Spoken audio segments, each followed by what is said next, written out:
Selamat malam, selamat berjumpa kembali dalam mata kuliah Elektronika Komunikasi. Nah, di sini kita akan mencoba untuk mengerjakan tugas yang kemarin kita berikan, dan di sini masih dalam pembahasan tentang spektrum gelombang atau waveform spektra. Nah, ini merupakan tugas yang kemarin saya berikan, yaitu membuat gelombang kotak 1 kHz, yang gelombang kotak itu nanti dibentuk oleh gelombang sinus yang terdiri dari frekuensi fundamental hingga harmonik ke-11. Nah, nanti gelombang kotak tersebut kita masukkan ke tapis lulus rendah atau low pass filter dengan frekuensi cut off itu 5 kHz. Nah, nanti kita amati dan kita amati bentuk gelombangnya dan kita amati pula untuk spektrumnya. Nah, sesuai dengan teori kemarin, itu jika kita mempunyai gelombang kotak, maka gelombang ini dapat dibentuk oleh komponen sinus atau kosinus, ya, yang terdiri dari frekuensi fundamental, kemudian nanti ada frekuensi harmoniknya. Nah, di sini jika nanti gelombang kotak ini simetris terhadap sumbu horizontal, maka tidak ada komponen DC-nya karena untuk luas yang di atas dan yang di bawah sumbu X ini kalau dijumlahkan sama dengan nol. Nah, di sini kasusnya tidak ada komponen DC-nya. Nah, nanti jika gelombang kotak ini kita bentuk menggunakan komponen sinus atau kosinus itu bisa, yaitu dengan menggunakan komponen fundamental, komponen harmonik ketiga dengan amplitude sepertiga, komponen harmonik kelima dengan amplitude seperlima, komponen harmonik ketujuh dengan amplitude sepertujuhnya. Dengan sudut fase ini ya, untuk frekuensi fundamental itu sudut fasenya 0 derajat, frekuensi harmonik ketiga sudut fasenya 180 derajat, ini ya, terlihat fasornya di sini. Untuk harmonik kelima sudut fasenya 0 ya, atau sama dengan frekuensi fundamental. Kemudian harmoni ketujuh itu sudut fasenya 180 derajat, ya, atau nanti arahnya nanti adalah berlawanan dengan frekuensi fundamental. Nah, kemudian untuk gelombang kotak yang nanti hanya terdiri dari bagian yang di atas sumbu X, ya, seperti ini, maka nanti akan ada komponen DC-nya. Komponen DC-nya, jika ini kita rata-rata adalah V, ya, ini tingginya 2V, maka tingginya V. Nah, komponen pembentuknya itu sama, nanti ada frekuensi fundamental, ada harmoni ketiga, ada harmoni kelima, harmoni ketujuh, dan seterusnya ini ya. Nah, sekarang akan kita demokan membentuk gelombang kotak ini menggunakan frekuensi pembentuknya, yaitu frekuensi fundamental dan beberapa harmoniknya. Kita coba untuk frekuensi fundamental sampai harmonik ke-11. Oke, kita coba menggunakan Proteus. Pertama kita coba untuk memasang generator sinusnya. Sinus atau kosinus nanti sama, tinggal digeser sudut fasenya. Kemudian karena nanti akan kita pasang beberapa pembangkit sinus dan nanti akan kita gabungkan, maka kita pasang di sini resistor ya. Sehingga nanti seakan-akan ini merupakan mixer yang nanti akan mencampurkan dari beberapa frekuensi masukan. Ini kita hubungkan. Kita set resistornya 1 kilo saja, 1 kilo. Kemudian di sini kita set frekuensinya 1 kHz, frekuensi fundamental, amplitudenya 1 volt. Kemudian kita bentuk harmoniknya, kita copy aja bloknya, kemudian kita pasangkan di sini. Nanti ini harmonik ketiga, harmonik kelima, harmonik ke-7, harmonik ke-9, harmonik ke-11. Ya, kita set nilainya, ini harmonik ketiga, frekuensi 3 kHz dengan amplitude sepertiga volt atau 333 milivolt. Kemudian di sini harmonik kelima dengan frekuensi 5 kHz dengan amplitude 200 milivolt atau 1/5 volt. Kemudian harmonik ke-7 dengan frekuensi 7 kHz dengan amplitude sepertujuh atau 143 milivolt. Kemudian harmonik ke-9 dengan frekuensi 9 kHz dengan amplitude 1/9 volt atau 111 milivolt.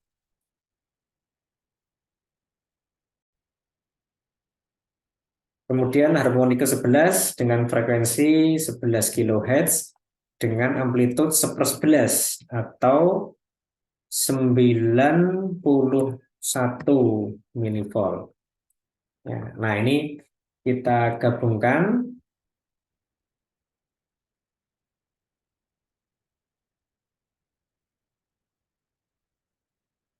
Ya, kita gabungkan. Kita amati keluarannya menggunakan osiloskop. Ya, sambil kita cek untuk inputnya, kita cek untuk grafik harmonik untuk frekuensi fundamental. Harmonik ke-3 kita cek, harmonik ke-5 kita cek. Nah, di sini untuk D kita amati untuk frekuensi untuk gelombang keluarannya. Coba kita jalankan.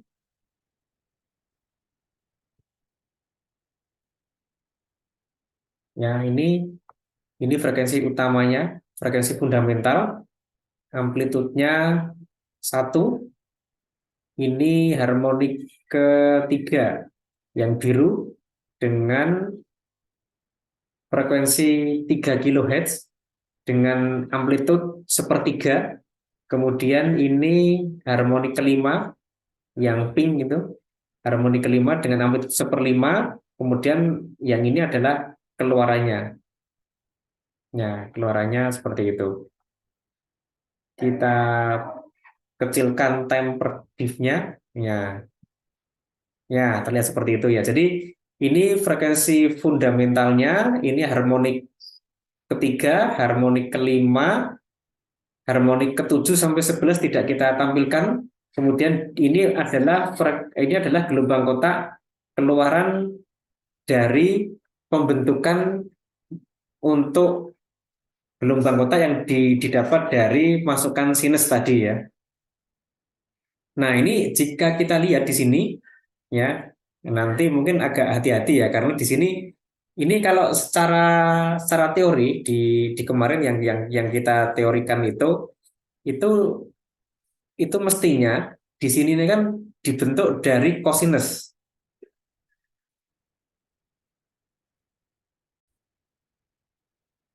Nah, ini dibentuk oleh cosinus. Tetapi nanti ternyata kok tadi kita hanya menggunakan sinus. Nah, sekarang kita kita amati bentuk gelombang yang tadi. Ya, meskipun tadi kita membentuk dari gelombang sinus, tapi jika jika kita amati ya, jika kita amati di ini kan untuk sumbu vertikalnya. Nah, sebenarnya gelombang kotak itu nanti itu dapat dibentuk dari sinus atau dari cosinus.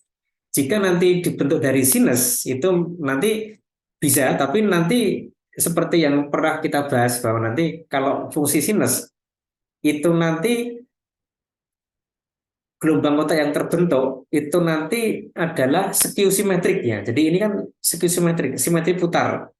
Ini sumbu vertikalnya.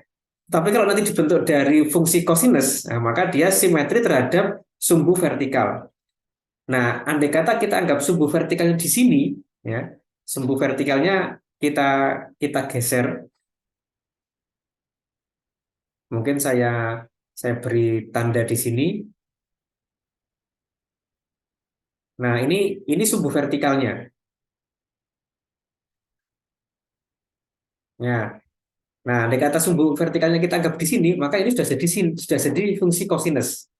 Jadi fungsi sinus kita kita tunda di sini sehingga ini menjadi fungsi kosinus. Ini untuk komponen fundamental, ini kosinus. Kemudian frekuensi harmonik pertama, ini kan juga kosinus tapi minus ini ya. Jadi ini kan sudut fasenya tergeser 180 derajat. Ini frekuensi fundamental yang ketiga. Ini frekuensi fundamental, ini frekuensi harmoni yang ketiga, frekuensi harmoni kelima seperti ini. Nah, jadi sebenarnya di sini kalau kita membentuk menggunakan sinus pun sudah cukup ya, karena di sini kalau kalau nanti kita bentuk sinus nanti otomatis nanti kalau kita geser sejauh 90 derajat nanti akan bentuk sinus. Sehingga tinggal kita memandangnya. Nanti jika kita anggap ini merupakan sinus, maka inilah sumbu vertikalnya. Sehingga gelombang otak yang terjadi ini tidak simetri terhadap sumbu vertikal, tetapi dia simetri putar. Ini kalau kita putar nanti akan berimbit ya. Tapi kalau kita pandang bahwa gelombang kotak ini dibentuk dari kosinus. Nah inilah, ini kosinus untuk frekuensi fundamental, ini fungsi kosinus untuk harmoni ketiga dengan sudut fase 180 derajat. Ini kosinus untuk harmoni kelima, ini sudut fasenya 0, dan nanti untuk harmoni ketujuh nanti akan mempunyai sudut fase 180 derajat. Nah, maka kita hasilkan di sini ada gelombang kotak yang nanti itu simetri terhadap sumbu vertikal. Nah ini gelombang kotak hasilnya. Nah, jadi gelombang kotak itu nanti dapat dibentuk dari fungsi sinus semua atau dari fungsi kosinus semua. Kalau membentuk dari fungsi sinus, maka dihasilkan gelombang kotak dengan dia mempunyai sifat simetri putar terhadap sumbu origin. Tapi kalau nanti gelombang kotaknya itu dibentuk dari kosinus, maka dia bersifat simetri terhadap sumbu vertikal. Nah, sekarang kita coba untuk gelombang kotak ini kita masukkan ke filter lulus rendah atau low pass filter. Nah, di sini pada tugas kemarin kita buat filter lulus rendah dengan frekuensi cut off itu sama dengan 5 kHz. Nah, di sini ini outputnya kita pasang di sini filter LPF-nya. Filter LPF yang sederhana dapat dibuat dengan R dan C ya. Ini R-nya. Kalau kita hitung untuk frekuensi cut off. Nah, untuk frekuensi cut off untuk low pass filter ini filter lulus rendah yang cukup sederhana ya dari R dan C. Nah, ini frekuensi cut off-nya sebagaimana yang sudah kita bahas pada pertemuan sebelumnya dapat dihitung menggunakan rumus ini ya, 1/2 pi RC. Nah, sehingga kalau kita menentukan R-nya itu 10 kilo ohm, nah nanti dapat kita hitung nilai C-nya. Nah, di sini penentuan R-nya itu mau berapa? Nah, ini sebenarnya juga relatif tergantung dari sistemnya. Nah, sebagai contoh di sini ini kan kalau kita mempunyai frekuensi atau mempunyai resistansi 1 kilo di sini, nah di sini kalau 10 kilo sudah cukup ya. Karena kalau ini 1 kilo mungkin nanti akan banyak drop di sini. Nah, kalau kita hitung dari rumus tadi dengan resistansi 10 kilo, maka kita mendapatkan nilai C yang kita pasang di sini itu sebesar sekitar 3 nanofarad. Ini kita pasang kapasitor di sini, kapasitor.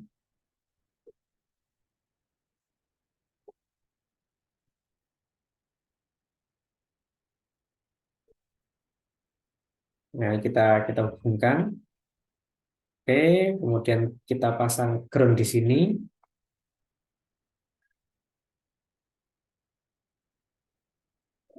Oke, kita hubungkan. Dari rumus tadi kita dapatkan nilai C itu sebesar 3,18 nanofarad. Nah, ini. Nah, sekarang kita amati keluaran dari filter ini. Kita hilangkan di sini. Ya, cukup kita pasang untuk isyarat masukan dan isyarat keluaran filter. Kita amati di sini nanti.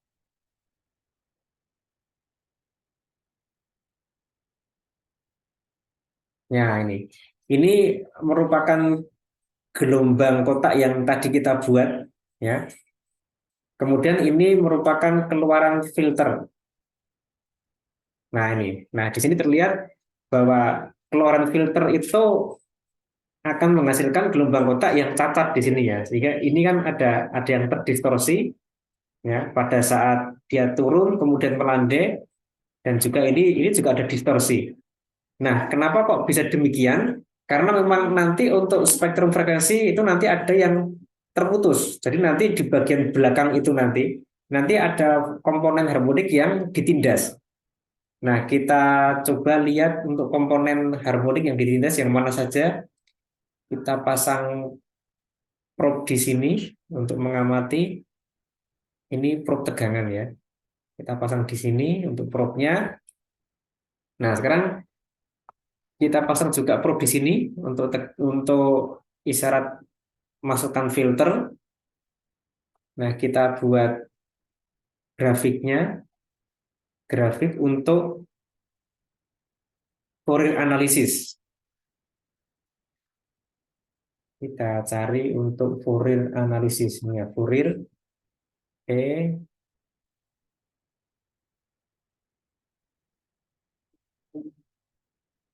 Ya, kita gambarkan di sini.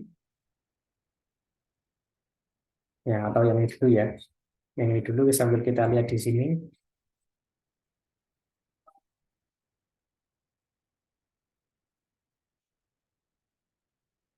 Ya, ini untuk gelombang kotak yang tadi kita bentuk. Di sini kalau kita lihat ada komponen fundamental, mungkin kita perbesar, ini 50K saja.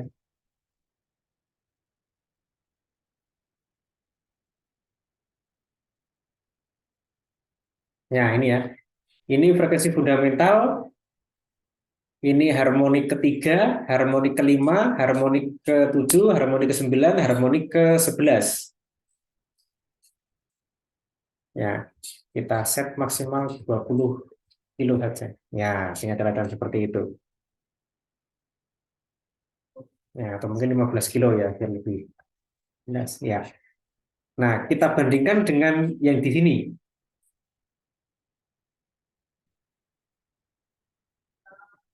Oke, kita lihat, kita maksimalkan. Ya, jadi yang hijau ini yang di belakang ini merupakan frekuensi, ini merupakan frekuensi-frekuensi yang kita bentuk dari gelombang untuk frekuensi fundamental sampai harmonik ke-11. Nah, yang merah ini yang keluaran filter. Yang merah ini terlihat ini sudah tertindas ya. Jadi untuk frekuensi fundamental tetap seperti semula. Frekuensi 3 kHz itu sudah tertindas tapi sedikit. Yang 5 kHz tertindas ini ya. Ini sudah menurun, yang merah ini turun. Kemudian untuk frekuensi 7 kHz semakin turun, 9 kHz juga semakin tertindas, 11 kHz. Nah, ini sudah turunnya sangat banyak ini ya. Nah, ini jadi di sini terlihat bahwa nanti jika kita memasukkan gelombang kotak itu nanti ke filter LPF ya atau low pass filter, maka nanti outputnya nanti akan terdistorsi. Kenapa? Nanti karena di sini ada frekuensi harmonik nanti yang tertindas, sehingga nanti gelombang kotak tidak akan sempurna seperti sebelumnya. Nah, sekarang kalau coba kita demokan kalau gelombang kotak ini benar-benar merupakan gelombang kotak. Ya,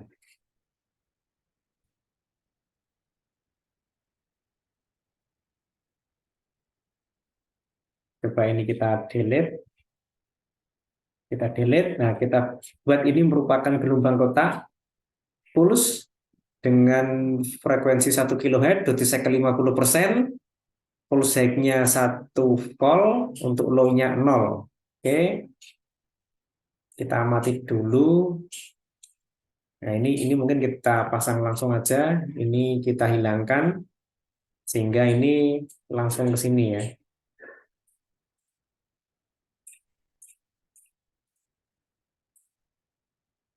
Nah, ini langsung aja ke sini. Oke, langsung ke LPF. Kemudian di sini ini langsung diamati inputnya. Di sini outputnya Outputnya kita amati di B. Ya, oke, kita coba untuk simulasikan. Nah, ini gelombang kotak dengan ketinggian 1 voltnya. Untuk high-nya 1 volt, untuk low-nya itu 0 volt. Ini inputnya, kemudian untuk output dari filter LPF. Nah ini terlihat ada distorsinya ya. Sehingga gelombang gelombang kotak itu nanti kalau masuk ke filter LPF nanti lama-lama akan melandai di sini. Nah, mengapa kok bisa melandai seperti itu? Nah, sekarang kita lihat untuk spektrum frekuensinya. Nah, untuk gelombang kotak itu nanti mestinya mempunyai spektrum yang tak terbatas ya.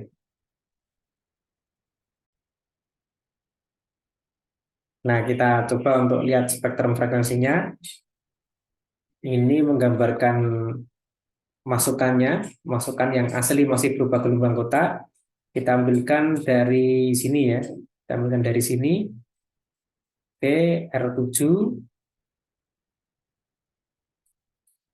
ini. Kemudian kita buat satu lagi di sini.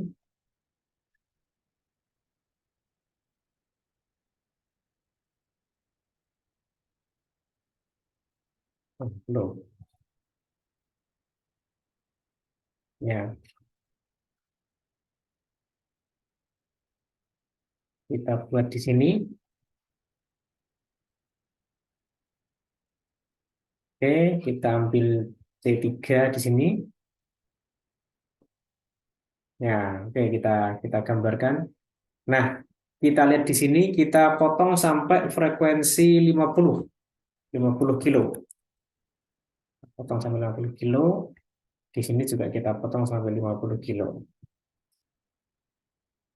Nah, ini terlihat. Ini gelombang kotak yang aslinya. Jadi dia mempunyai frekuensi fundamental, kemudian harmonik ketiga, kelima, ketujuh, kesembilan, dan seterusnya. Sangat banyak ini ya. Sampai mendekati tak terhingga di sini. Kemudian kalau kita masukkan ke LPF, maka sebagian dari harmonik dengan orde tinggi itu nanti akan tertindas.